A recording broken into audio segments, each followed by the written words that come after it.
जानकी जीवन स्मरण जय जय राम पार्वती पते हर हर महादेव पुंडलीक वरदा हरि विठ्ठल श्री अनंत कोटी ब्रह्मांड नायक राजाधिराज सच्चिदानंद सद्गुरु श्री ब्रह्मचैतन्य महाराज की जय।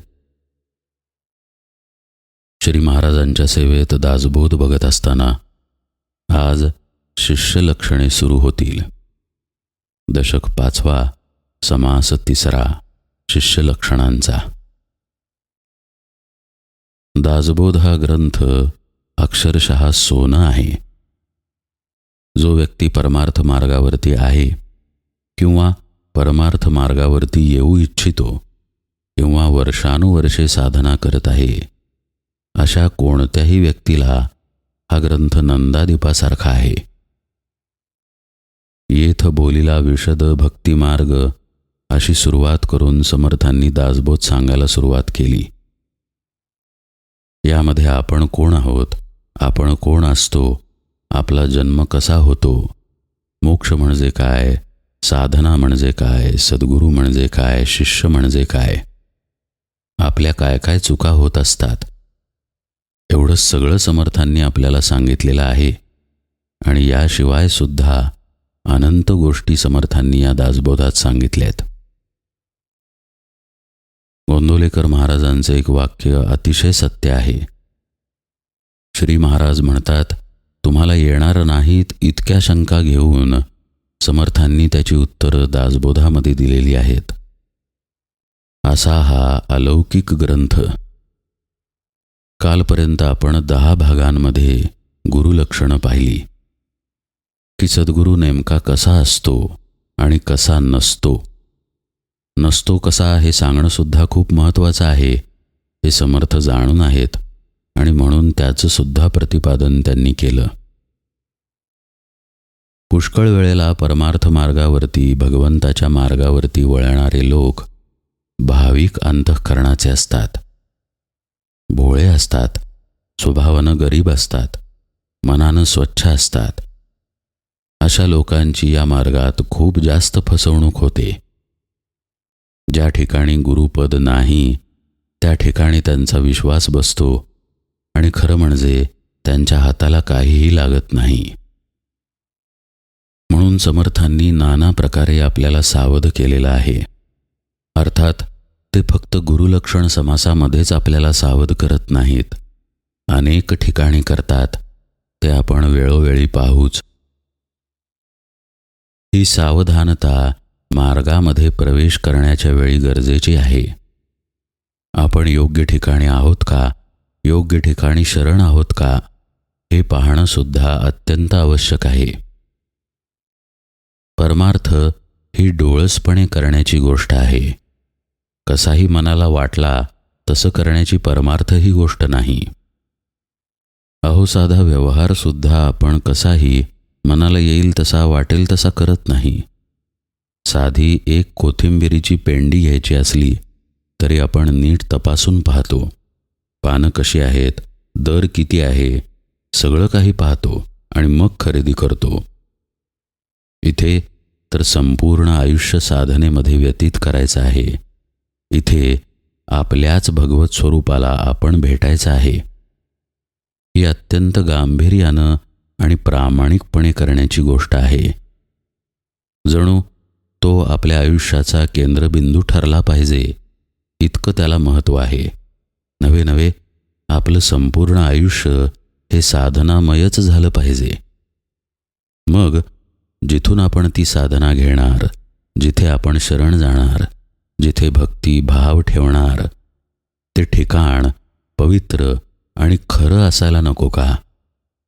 म्हणून त्याबद्दलचं मार्गदर्शन समर्थांनी केलं की सद्गुरू कसे असतात आणि गुरु कसे असतात जे सद्गुरू असत नाहीत। अगदी आपल्या आईवडिलांपासून आपले गुरु आहेत। आपल्याला पाऊल टाकायला शिकवणारे आपले आईवडील, ते आपल्याला अभ्यास शिकवणारे शाळेतील कॉलेजमधील आपले सर, संगीत, विद्या, वेगवेगळ्या प्रकारच्या कला, या सगळ्यांमध्ये गुरु आहेत। इतकंच नाही, समर्थांनी अगदी स्वप्नगुरू, दीक्षागुरूपर्यंत सगळं सांगितलं। पण म्हणाले की मोक्षदाता सद्गुरू निराळा असतो, आणि तो कसा असतो तर स्वरूपाच्या ठिकाणी स्थित असतो. मग अशा गुरूंकडे जर आपण असू तर आपल्यामध्ये सुद्धा काही लक्षणं असणं गरजेचं आहे. आपण सुद्धा काही गोष्टी गांभीर्यानं पाहणं गरजेचं आहे की आपण कसे आहोत, आपल्याला कसं राहणं अपेक्षित आहे किंवा आपण कसं राहणं गरजेचं आहे की जेणेकरून साधनेमध्ये आपली प्रगती होईल. म्हणून समर्थांनी आता शिष्य लक्षणं सांगितलेली आहेत. शिष्य लक्षणांची सुरुवात करताना समर्थ काय म्हणतायत पहा. मागा सद्गुरूचे लक्षण विशद केले निरूपण, आता सत्शिष्याची ओळखणं सावध ऐका. पुष्कळ वेळा समर्थ दासबोधामध्ये सावध ऐका असे शब्द वापरतात पहा. हा सुद्धा अंतर्मुख व्हायचा विषय आहे. आपण खरोखर सावधपणे ऐकतो का? समर्थ आपल्याला जे सांगतायत त्याचं एकचित्तानं सावधानतेनं आपण श्रवण मनन करतोय का, हे ज्याचं त्यानं पाहायचं आहे बरं का. काहीतरी काम करता करता चित्त इकडे तिकडे ठेवलेला असताना आपण त्यामध्ये श्रवणही उरकून घेतो. अशा पद्धतीचं श्रवण असू नये. निदान त्या गोष्टीचं श्रवण असं असू नये की जी गोष्ट आपल्या जीवाच्या अगदी जवळची आहे, आपल्या अगदी प्रेमाची आहे. परमार्थ साधना हा आपल्या आयुष्याचा केंद्रबिंदू आहे. त्याबद्दल जर आपण श्रवण करणार असू तर खरं म्हणजे चित्त शांत करून, मन शांत करून, अगदी जीवाचे कान करून आपण ते ऐकलं पाहिजे. अत्यंत सावधपणे ऐकलं पाहिजे. म्हणून समर्थ वेळोवेळा म्हणतात सावध ऐका, सावध ऐका. याचा अर्थ असा आहे की अत्यंत जागरूकतेनं, तल्लीनतेनं, प्रामाणिकपणानं आणि हे ऐकून आता आयुष्यात उतरवायचं आहे या निर्धारानं श्रवण करा. सावध ऐका म्हणतायत ते.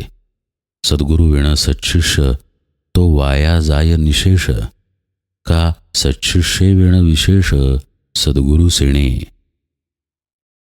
दोघांचंही महत्त्व एकाच ओळीत समर्थांनी सांगितलं.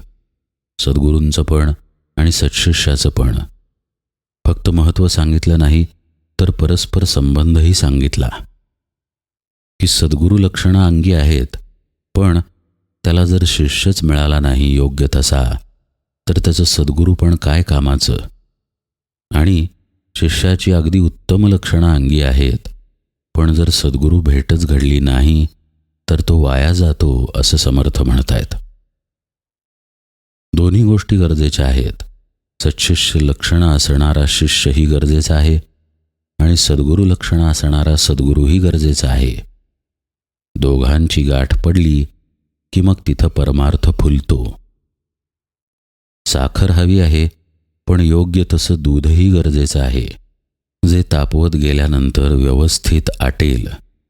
आणि आटलेल्या दुधामध्ये योग्य तशी साखर पडली तर त्याची बासुंदी होणार. दोघांची गाठ पडली तर त्या पक्वान्नाला गोडी आहे. तसंच परमार्थामध्ये आहे.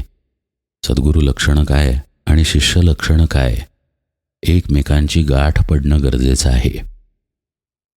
हाच विषय पुढे किती सुंदर प्रकारे समर्थ सांगतायत पहा.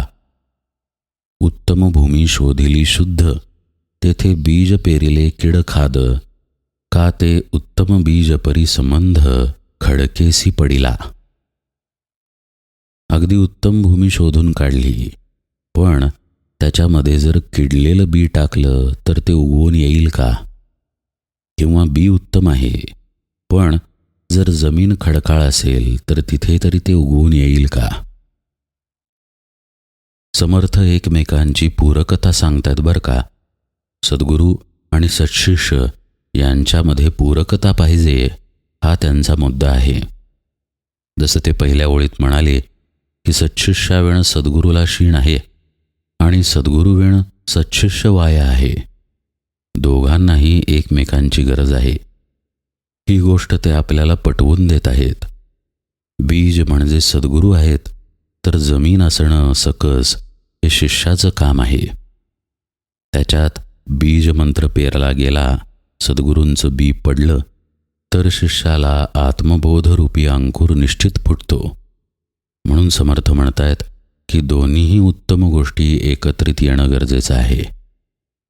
आणखी कोणत्या प्रकारे ही गोष्ट समर्थ पटवून देतायत पहा. तैसा सत्शिष्य ते सत्पात्र, परंतु गुरु सांगे मंत्रतंत्र, तेथे आरत्र ना परत्र काहीच नाही. म्हणजे अनाधिकारी गुरु जर गाठ पडला आणि हा मात्र सत्शिष्य असेल, अगदी सत्पात्र, तरी त्याचा उपयोग होत नाही.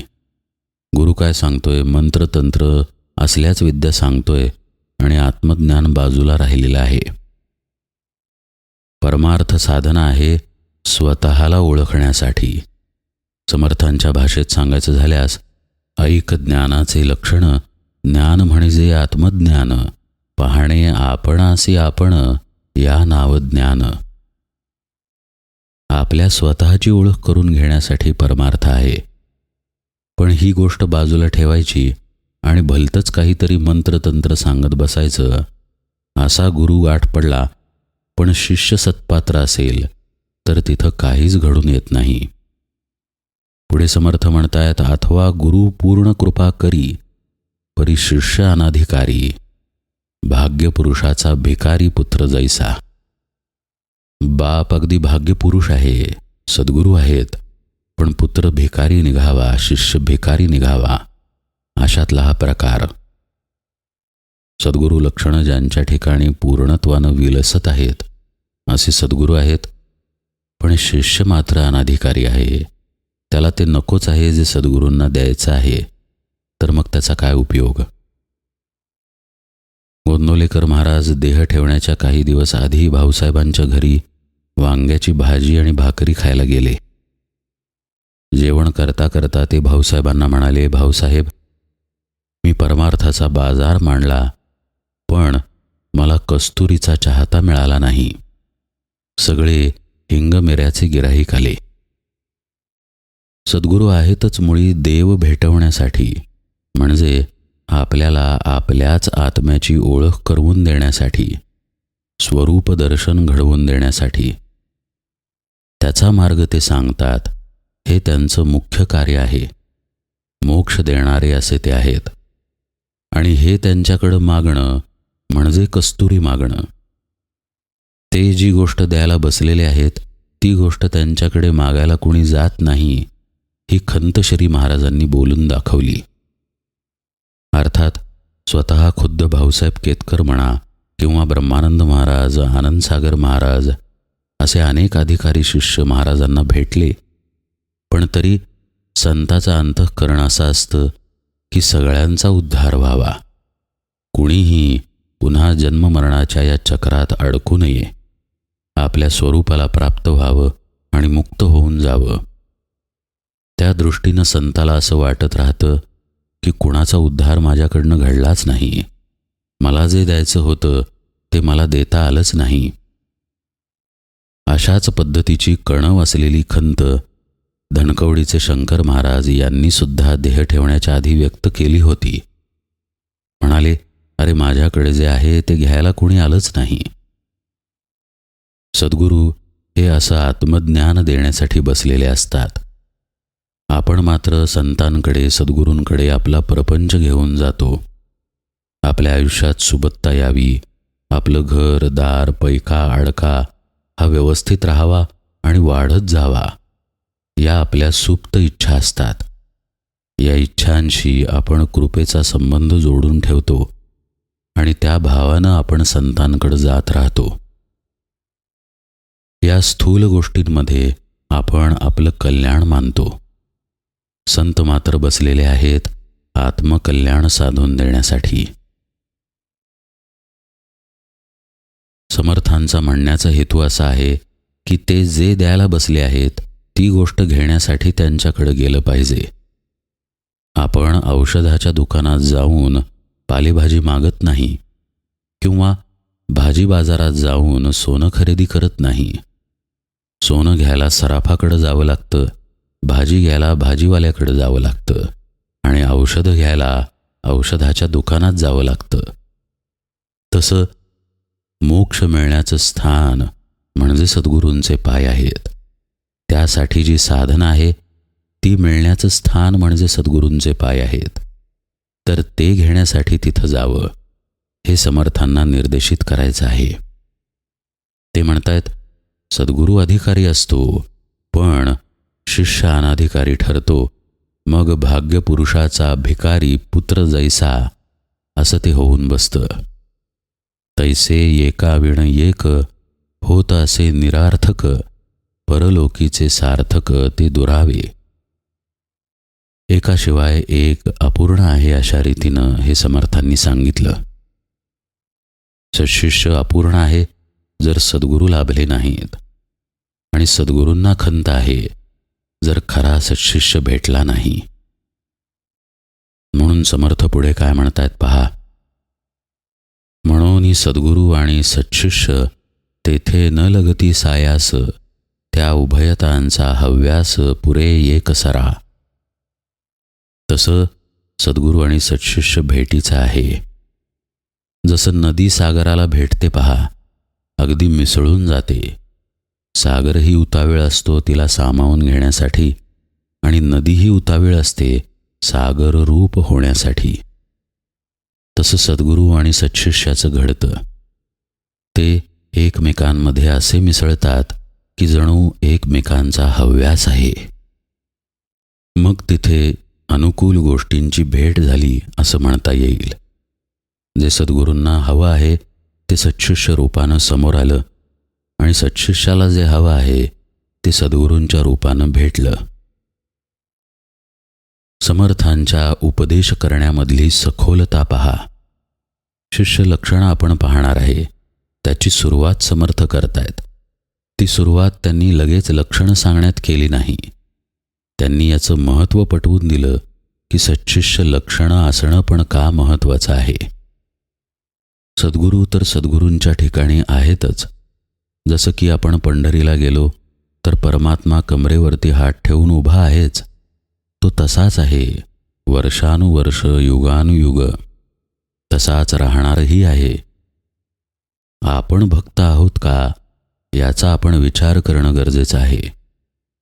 आपण पांडुरंगाला कसं भेटायला जातो हे आपलं आपण पाहणं गरजेचं आहे. भगवत स्वरूप होण्यासाठी आपण जातोय की आपलं काहीतरी म्हणणं घेऊन त्याच्याकडे जातोय हे पाहणं गरजेचं आहे. म्हणून परस्पर संबंध सांगून समर्थांनी समासाची सुरुवात केली की आपण सत्शिष्य लक्षणं पाहणार आहे, पण त्याचा संबंध सद्गुरूंशी आहे म्हणून शिष्यत्वाला अर्थ आहे. आणि सद्गुरूंचा संबंधसुद्धा त्याच सत्शिष्याशी आहे म्हणून त्यांचं सद्गुरूपद आहे. सद्गुरू नाही तर आहेत कोणासाठी? ज्याला तहान लागली आहे त्याच्यासाठी पाण्याचं प्रयोजन आहे. ज्याला भूक लागली आहे त्याच्यासाठी अन्नाचं प्रयोजन आहे. असा हा परस्पर संबंध. म्हणून समर्थ म्हणतात की हा एकमेकांचा जणू हव्यास पूर्ण होतो ज्यावेळी सद्गुरूला सत्शिष्य भेटतो किंवा सत्शिष्याला सद्गुरू भेटतो. पण ही भेट जरी झाली तरी तिथे अध्यात्मनिरूपण अत्यंत आवश्यक आहे. या विषयाकडे समर्थ वळत आहेत. ते म्हणतात, सुभूमी आणि उत्तम कण उगवेना पर्जन्य विण, तैसे अध्यात्मनिरूपण नसता होये. दोघांची गाठ पडली तरी तिथे पाऊस लागतो तरच ते बी उगवून येतं. तसं अध्यात्मनिरूपणाचं आहे. म्हणजे याचा अर्थ काय झाला? सद्गुरू भेट झाली, तो सत्शिष्य आहे अगदी, सद्गुरूंना जाऊन भेटला सुद्धा, पण तिथे काम पूर्ण होत नाही. तिथे अध्यात्मनिरूपण आवश्यक आहे, जे सद्गुरूंकडूनच घडतं आणि शिष्य साधनेला प्रवृत्त होतो. त्या साधनेमध्ये रममाण होऊन राहतो. म्हणून सद्गुरू लक्षणं आठवा तुम्ही. त्यामध्ये अध्यात्मनिरूपण, विवरण ही लक्षणे आलेली आहेत. कारण हा पाऊस सद्गुरू पाडतात, त्यामुळं मग आत्मबोधाचं पीक उगवून येतं. म्हणजे 3 गोष्टी महत्त्वाच्या झाल्या. सद्गुरू तर तिथे पाहिजेतच, पण पात्र असा शिष्य त्यांना भेटला पाहिजे, तर अध्यात्माला सुरुवात होईल. आणि अध्यात्म साधना घडण्यासाठी अध्यात्म निरूपण तिथं आवश्यक आहे. म्हणजे पहा किती गोष्टींचा संगम झाला. सद्गुरू, सत्शिष्य, त्याला मिळालेली साधना, त्यानं ती केलेली साधना आणि ती साधना त्यानं करावी यासाठी त्याला होणारं निरूपण, अध्यात्म विवेचन, या सगळ्याचा संबंध एकत्रितपणे परमार्थात येतो.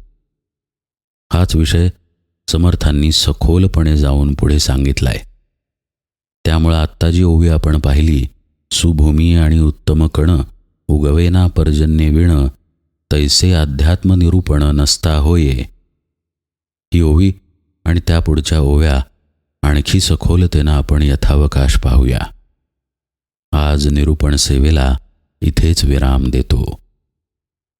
जानकी जीवन स्मरण जय जय राम.